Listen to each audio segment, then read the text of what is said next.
নমস্কার, কল্পনা রান্নাঘরে আপনাদেরকে অনেক অনেক স্বাগত। আজকে আমি বানাচ্ছি একটু অন্য রকমের চিকেন কারি। অন্যরকম চিকেন কারি বলছি এই কারণেই, যেহেতু আমরা যেরকম রোজ চিকেন কারি খেয়ে থাকি সেরকম এটা নয়, এটা একদমই অন্যরকমভাবে বানাবো। সেটা কিভাবে বানাবো না বানাবো সেটাই তোমাদের সাথে আজকে শেয়ার করব। এই অন্যরকম চিকেন কারি রেসিপিটা দেখার আগে অবশ্যই কিন্তু আমার চ্যানেলটা একটা সাবস্ক্রাইব করতে হবে, যাতে সবার প্রথমে তোমাদের কাছে আমার এই মজার মজার সুন্দর সুন্দর রেসিপিগুলোর ভিডিওর নোটিফিকেশন তোমাদের কাছে আগে পৌঁছে যায়। এই চিকেন কারি রেসিপিটা প্রথম থেকে শেষ পর্যন্ত না দেখলে তোমরা বুঝবে না আমি কেন এটা অন্যরকম বলছি। তাহলে আমরা সেটা রান্নাতে ফিরে যাই। এখানে আমি 1.5 কেজি মতো মুরগির মাংস নিয়ে নিয়েছি। ছালালা মুরগির মাংস, আমরা ছালালা মুরগির মাংস খেতে খুব পছন্দ করি। এখানে প্রথমে যে পেস্টটা আমি মুরগির মাংসের মধ্যে দিয়েছি সেটা হচ্ছে গোটা জিরে, গোটা ধনে, তেজপাতা, শুকনো লঙ্কা আর কাঁচা লঙ্কা আমি দুটো পেস্ট করে সব কিছু আমি এখানে দিয়ে দিয়েছি। এরপরে আমি এখানে দিয়ে দিয়েছি হচ্ছে পেঁয়াজ বাটা। এরপরে আমি এখানে দিয়ে দিচ্ছি হচ্ছে পরিমাণ মতো গোলমরিচ গুঁড়ো। তারপরে দেব হচ্ছে এখানে পরিমাণ মতো হলুদ গুঁড়ো। তারপর এখানে দিয়ে দেব হচ্ছে পরিমাণ মতো নুন। আর দিয়ে দেব হচ্ছে এখানে সর্ষের তেল। দিয়ে আমি লাস্টে এখানে দিয়ে দেব হচ্ছে যে টমেটো আমি কেটে রেখেছিলাম স্লাইস করে করে, সেই টমেটোটা আমি এখানে দিয়ে দেব। দিয়ে আমি এটাকে ভালো করে মাখিয়ে নিয়ে বেশ খানিকক্ষণ ধরে এটাকে রেস্টে রেখে দেব। তোমাদের হাতে যতক্ষণ সময় থাকবে তোমরা ততক্ষণ রাখতে পারো, রাখলে একটু ভালো সিদ্ধ হয় আর কি। তার জন্য এখানে কড়াতে দিয়ে দিয়েছি হচ্ছে সর্ষের তেল।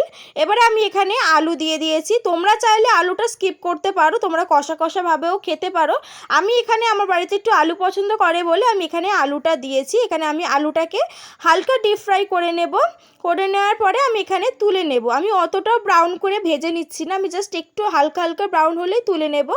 নেওয়ার পরে আমি ওই তেলের মধ্যেই দিয়ে দিয়েছি হচ্ছে আদা রসুন বাটা। দিয়ে ভালো করে মশলাটাকে কষে নেব। মশলাটা কষে নেওয়ার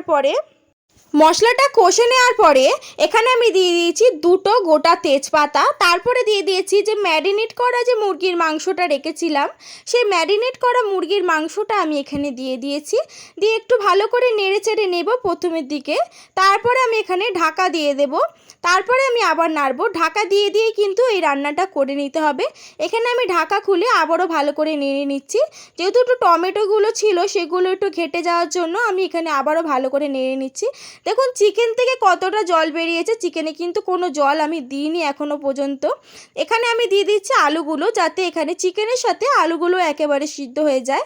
তার জন্য আমি এখানে একটু কষে এলেই এখানে আলুগুলো দিয়ে দিয়েছি ভেজে রাখা।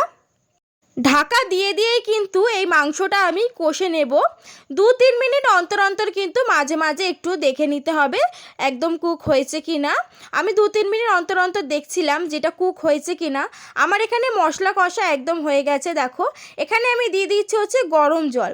চিকেনে না গরম জলটা দিলে একটু বেশি ভালো লাগে খেতে, তার জন্য আমি এখানে গরম জলটা দিয়েছি। তোমরা চাইলে এমনি ঠান্ডা নর্মাল জলও দিতে পারো, কোনো অসুবিধা নেই, কিন্তু চেষ্টা করবে একটু যদি গরম জল দিতে পারো খুব ভালো হয়। এটা আমি ফোটার জন্য রেখে দেব, যখন ফুটে আসবে এটাকে আমি নামিয়ে নেব। আজকে যারা যারা আমার ভিডিওটা দেখছো তারা কি একটা জিনিস খেয়াল করেছো, আজকে কিন্তু আমি গ্যাসে না, আজকে কিন্তু আমি একদম কাঠের উনুনে রান্না করছি। আর ভালো করেই জানি আমরা সবাই যে গ্যাসের থেকে কিন্তু কাঠের উনুনের মাংসর টেস্ট বেশি হয়। তাই আজকে আমি ভাবলাম আমার যে কাঠের উনুনটা আছে সেটাতেই তোমাদেরকে আজকে এই রান্নাটা করে দেখাই।